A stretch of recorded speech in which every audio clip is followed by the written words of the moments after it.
As the cloud drifted closer, the silence disappeared. The first soldiers began coughing. Then came the screams. Eyes burned so badly that many couldn't even see. Every breath became more painful than the last. Chlorine gas mixed with the moisture inside their lungs, creating hydrochloric acid. With every desperate breath, the poison spread deeper. Some men tried to run, but running only made them breathe faster, pulling even more gas into their lungs. Others collapsed where they stood, gasping for air that no longer existed. Entire trenches became filled with confusion.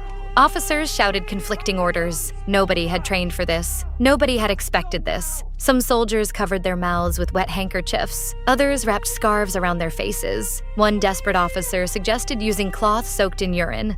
Today, it sounds unbelievable, but at the time, people believed the ammonia inside the urine might reduce some of chlorine's effects. It wasn't a cure, it wasn't a gas mask. But when death was moving through the air, soldiers were willing to try anything. Within hours, the Allied front around Ypres began to collapse. Thousands of terrified soldiers abandoned their positions. A gap several miles wide opened in the defensive line. For a brief moment, Germany had achieved exactly what they wanted. The battlefield had been broken open, yet even the German army hesitated. They hadn't expected the attack to be so successful. Without enough reserve troops ready to exploit the breakthrough, the opportunity slowly disappeared. The battle continued, but warfare had changed forever. News of the attack spread across Europe, around the world. Newspapers described scenes that sounded impossible.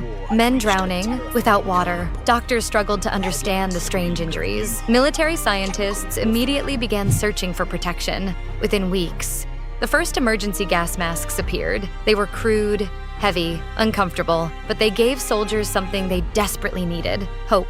Unfortunately, the poison gas race had already begun. Soon came phosgene, then mustard gas, each one deadlier than the last. By the end of the First World War, more than 1 million soldiers had suffered chemical weapon injuries. Tens of thousands never returned home. Many who survived carried damaged lungs, blindness, and painful memories for the rest of their lives. The first gas attack at Ypres wasn't the deadliest battle of the war, but it became one of the most important because it proved that modern science could transform the very air we breathe into a weapon. Even today, more than 100 years later, the image of that silent green cloud remains one of history's darkest warnings. War doesn't always announce itself with thunder. Sometimes it arrives as a quiet wind, carrying something you cannot see until it's already too late. I'm Clara Starling.